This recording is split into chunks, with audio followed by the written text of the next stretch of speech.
Bonjour à toutes et à tous. On se retrouve aujourd'hui pour une vidéo sur la gestion des projets à long terme.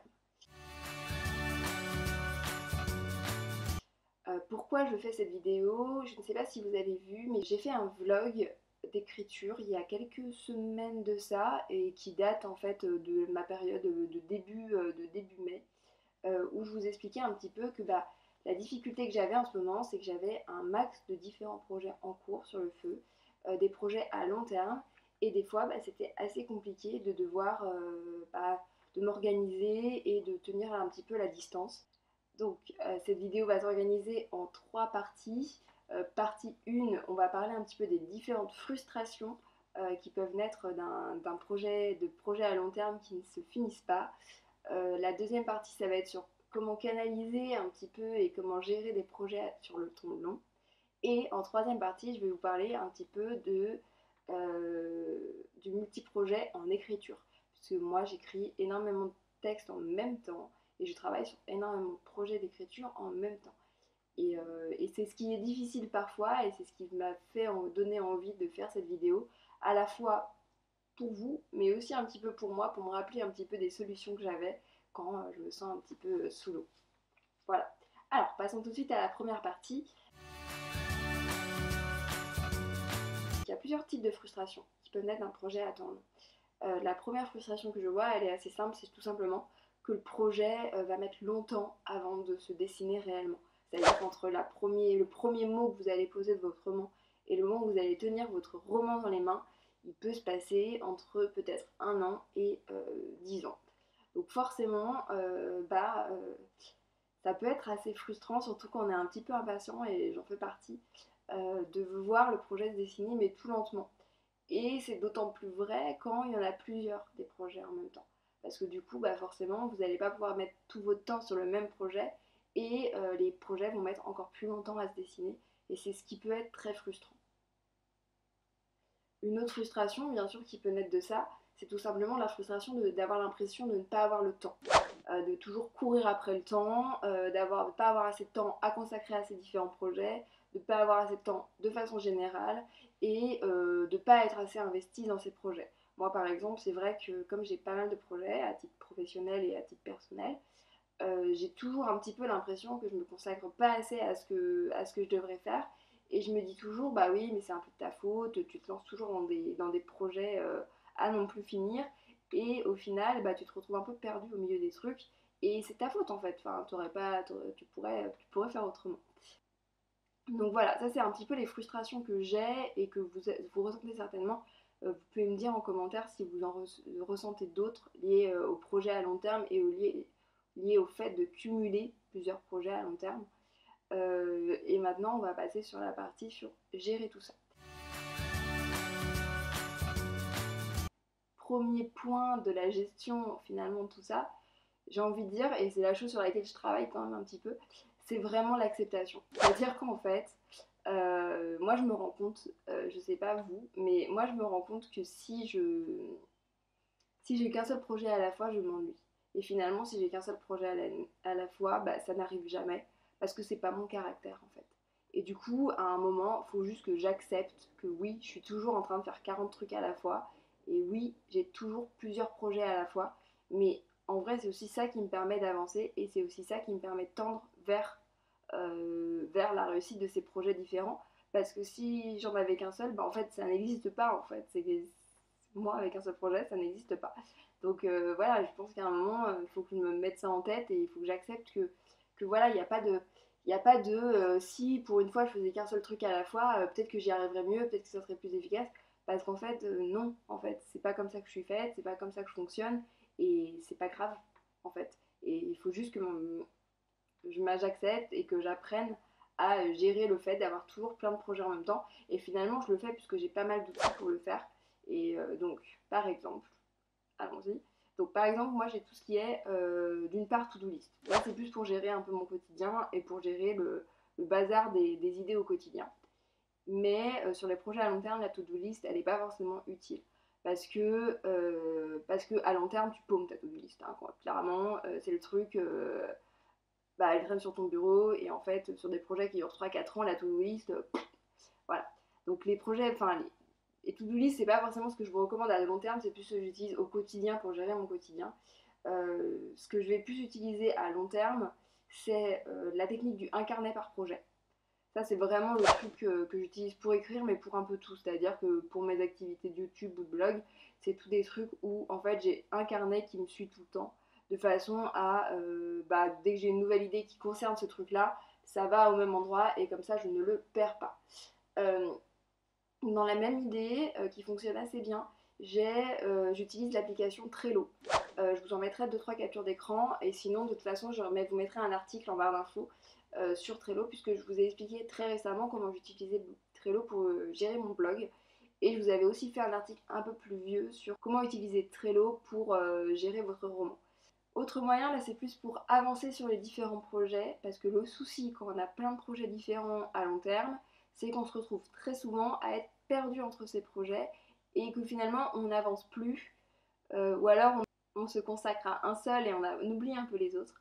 Donc ce que j'aime bien faire, c'est d'une part fixer des deadlines. Par exemple, là j'ai un projet de d'e-book qui doit sortir dans 2 semaines, même dans une semaine quand sortira cette vidéo. Clairement, je sais que ça c'est un peu, c'est en haut de ma liste et il faut que je le gère et il n'y a pas de, il y a plus trop d'hésitation entre mes différents projets. Il faut que ça soit géré parce que c'est ça l'urgent, c'est ça qui sort le premier. Ça c'est un premier outil, les deadlines. Et pour suivre ces deadlines, moi ce que j'aime bien faire, c'est faire mensuellement un état des lieux un peu des projets et de là où j'en suis. Cet état des lieux, en fait, je le fais en newsletter. Donc, pour tenir un petit peu cette liste d'objectifs, je fais tous les débuts de mois une newsletter que j'ai appelée bilan objectif, qui a pour but de retracer un petit peu ce que j'ai fait au mois d'avant et de fixer un petit peu mes objectifs pour le mois d'après. Ça, je le fais par newsletter parce que j'ai trouvé ça que c'était intéressant pour vous montrer comment j'avançais. Mais en vrai, vous pouvez tout à fait le faire de vous à vous-même dans un coin de votre bureau, juste histoire de vous faire un état des lieux de tous les projets sur lesquels vous êtes en train de travailler et sur tous les projets que vous avancez et pour voir où vous en êtes et pour voir ce que vous allez accomplir dans le mois à venir. Parce que je trouve ça beaucoup plus facile de découper et de viser des petites étapes à court terme plutôt que de se dire ok dans 2 ans je vais avoir publié un roman. Oui, alors du coup là c'est un peu flou comme truc quoi. Alors que si vous vous dites ok le mois prochain mon but c'est d'avoir écrit au moins un chapitre, et bah tout de suite ça prend un peu plus forme et ça devient un peu plus réalisable. Donc c'est pour ça vraiment que moi je vous encourage à vous faire non seulement des deadlines mais aussi un petit peu ce jeu de bilan objectif. Alors moi je le fais sur un mois mais vous pouvez tout à fait vous le faire sur une semaine ou sur 3 mois. Et dernier outil que j'utilise, et qui et pour le coup n'est pas vraiment un outil, mais qui est une méthode, on va dire, qui me cale dans mon agenda des moments sur lesquels je vais bosser sur mes projets à temps long. Je vais me réserver, j'essaye 2-3 heures par semaine. Souvent ça va être le week-end parce que c'est là où je vais avoir le plus de temps pour avancer sur mes projets à long terme. Alors moi j'aime bien avancer par gros morceaux parce que j'ai besoin d'avoir quand même pas mal de concentration. J'ai du mal à faire 10 minutes par-ci, 10 minutes par-là. J'ai besoin d'avoir des temps longs pour travailler sur mes projets. Je me sens plus à l'aise. Sur des temps très courts, je vais plus bosser sur des choses qui sont plus courtes. Typiquement un article de blog, une newsletter, ça je vais pouvoir le faire très facilement sur un temps court. Alors que sur un projet lent comme écrire un roman, comme corriger un roman, comme mettre en page un roman, ça je vais avoir du mal à le faire sur une plage horaire de 10 minutes et à m'y remettre à chaque fois parce que la concentration elle a sauté et que c'est assez compliqué. Et du coup, on passe à la troisième partie de cette vidéo sur toute la partie vraiment rédaction, écriture de roman.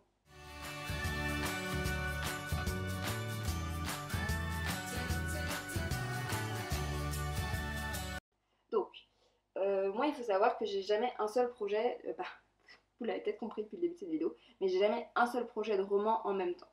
En ce moment, j'ai un roman en préparation, j'ai un texte en écriture, j'ai un texte en réécriture, correction, j'ai plusieurs brouillons finis, donc il faut que j'entame la réécriture, donc ils sont toujours un peu dans ma tête quelque part. Et j'ai un texte que je suis donc en train de mettre en page, comme je vous disais, pour la semaine prochaine. Ah, et j'ai aussi un roman qui est en soumission. Voilà, j'ai vraiment toutes les étapes en ce moment devant mon bureau un petit peu, et il faudrait que j'avance sur tout. et forcément vous pouvez bien vous en douter que bah, c'est compliqué. Donc du coup voilà un petit peu, donc il y en a quand même un paquet. Mais si vous regardez par rapport à ce que je vous ai dit, j'ai pas de projets qui sont en même temps dans la même étape. Parce que j'ai énormément de mal à être dans la même phase quand j'écris. Parce que ça me mélange énormément. Et en fait, je trouve ça beaucoup plus facile de faire un roulement comme ça, de je prépare et en même temps j'écris autre chose. Et en même temps je réécris autre chose et en même temps je mets en page autre chose. Et je trouve ça beaucoup plus simple. Euh, et du coup, l'idée, c'est vraiment d'avancer comme ça avec une phase différente par projet, parce que moi, c'est ce qui me permet de m'y retrouver le mieux et de ne pas mélanger les projets et de savoir que effectivement, quand l'écriture d'un roman est terminée, je peux effectivement passer sur une autre écriture. Donc voilà, moi, comment c'est comme ça un petit peu que j'organise mes multiples projets, même en écriture. C'est-à-dire que voilà, je les fais, je les avance à des phases différentes. Et pour le coup, après, comment je m'organise entre les projets, bah, ça va plus être des questions de deadline. Qu'est-ce que je dois finir en premier? Donc, est-ce qu'il faut que je me consacre, sur quoi il faut que je me consacre en premier? Et des questions ben, d'envie aussi. À un moment, il y a des jours où tu as envie de travailler sur un projet et des jours où tu n'en as pas envie. Et ça, c'est quand même des choses qui sont assez importantes pour moi quand même. J'essaye de pas non plus me frustrer à fond. Il y a un seul truc sur lequel je suis assez, on va dire, rigoureuse, c'est quand je suis en écriture de projet, et notamment sur des projets de fiction. En général, je me consacre presque que à ça. Et c'est pour ça que j'adore la période du NaNoWriMo, dont je vous ai déjà parlé en vidéo et en article, donc en barre d'infos comme d'habitude. Mais c'est vrai que je préfère me consacrer à fond à l'écriture parce que c'est vraiment le truc qui, pour moi en tout cas, me demande le plus d'énergie et le plus d'énergie mentale aussi. Et du coup, j'ai toujours l'impression que si je commence à me disperser et à faire 350 choses en même temps, et ben j'avance pas aussi bien que si je me consacre à 100% à l'écriture. Donc autant pour toutes les autres phases, je vais avoir tendance à faire un peu, à picorer, on va dire, sur les projets.